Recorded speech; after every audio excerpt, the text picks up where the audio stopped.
এই দেখো মাছটা দেখে নিশ্চয়ই বুঝতে পারছো মাছটা কত সুস্বাদু হয়েছে। মাছটা কিন্তু সত্যিই খুব সুস্বাদু হয়েছিল।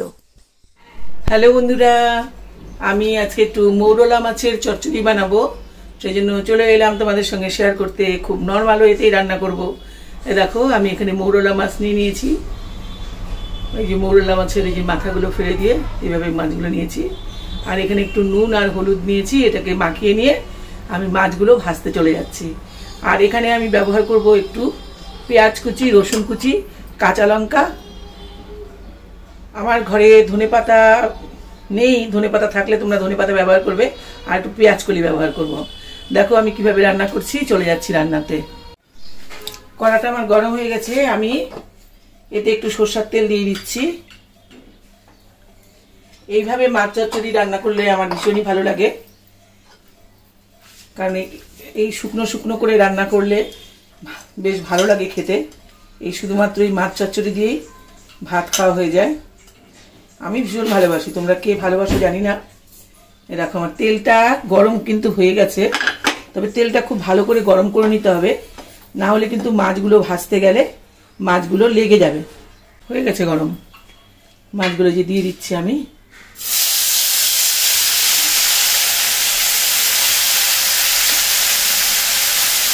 মাছগুলো একদিকটা হয়ে গেলে তখন আমি আরেক দিকটা উল্টাবো। এই মাছটা আমার হয়ে গেছে।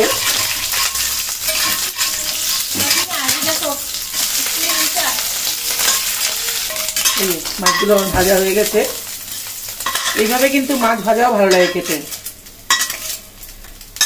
ছোট মাছ ভাজা এইভাবে ভেজে নিয়ে খেতেও কিন্তু খুব ভালো লাগে।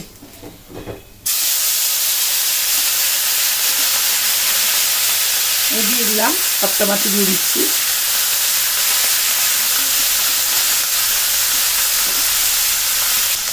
শুকনো লঙ্কা না দিলেও হয়, কিন্তু আমি একটু রংটা হওয়ার জন্য সামান্য একটু দিব।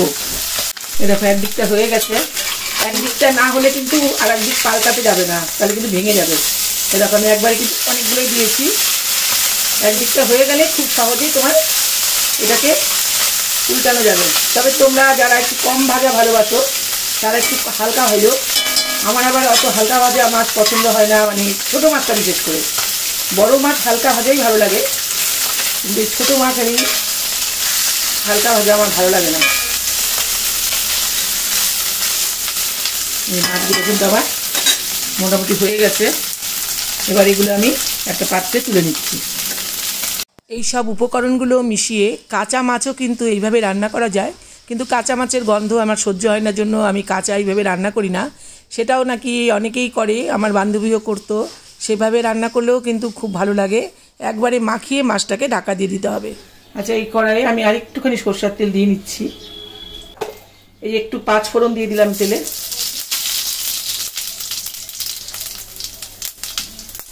আর এই দেখো এখানে আমার 2টো পেঁয়াজ কুচানো আছে, একটু টমেটো, কয়েকটা কাঁচা লঙ্কা আর একটু রসুন কুচানো আছে। এগুলো আমি দিয়ে দিচ্ছি তেলের মধ্যে।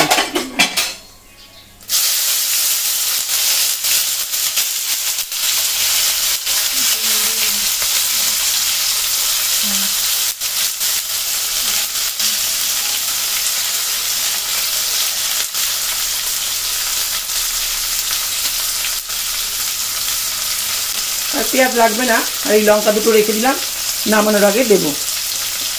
পেঁয়াজগুলো কিন্তু আমি খুব কড়া করে ভাজবো না, একটু হালকা ভাজবো। হয়ে গেছে হালকা ভাজা। এবারে যে পেঁয়াজ কলিগুলো কেটে রেখেছি একটু বড় বড় করে, এই দেখো এগুলো আমি দিয়ে দিচ্ছি। এখানে যে পরিমাণ মতো লবণ দিয়ে দিলাম, হলুদ, একটু জিরে গুঁড়ো দিলাম। জিরে গুঁড়োটা না দিলেও কোনো ব্যাপার না, আমি একটু সামান্য একটু দিলাম। এই শুকনো লঙ্কার গুঁড়োটা তোমরা দিতেও পারো, নাও দিতে পারো। আমি সামান্য একটু কালারের জন্য দিচ্ছি একটু শুকনো লঙ্কার গুঁড়ো। একটুখানি সময়ের জন্য আমি ঢাকা দিয়ে দিচ্ছি, 2-3 মিনিটের জন্য। পেঁয়াজকলিগুলো কিন্তু আমার ভাজা হয়ে গেছে। এই পর্যায়ে আমি সামান্য একটু জল দিয়ে দেব, একদম হাফ কাপ পরিমাণ। পেঁয়াজকলিগুলো কিন্তু আমার আধা ভাজা হয়ে গেছে। এবার আমি একটু জল দিলাম, দিয়ে এবার 2 মিনিটের জন্য ঢেকে দেব। পেঁয়াজকলি কিন্তু খুব নরম হয়, খুব বেশি সময় এটাকে সেদ্ধ করার প্রয়োজন নেই। কারণ এই মাছ চচ্চড়িটা কিন্তু আমার ঝোল করব না, আমি মাখা মাখা হবে। আমার কিন্তু এগুলো সব সেদ্ধ হয়ে গেছে। এই পর্যায়ে আমি মাছগুলো এর মধ্যে ঢেলে দিলাম।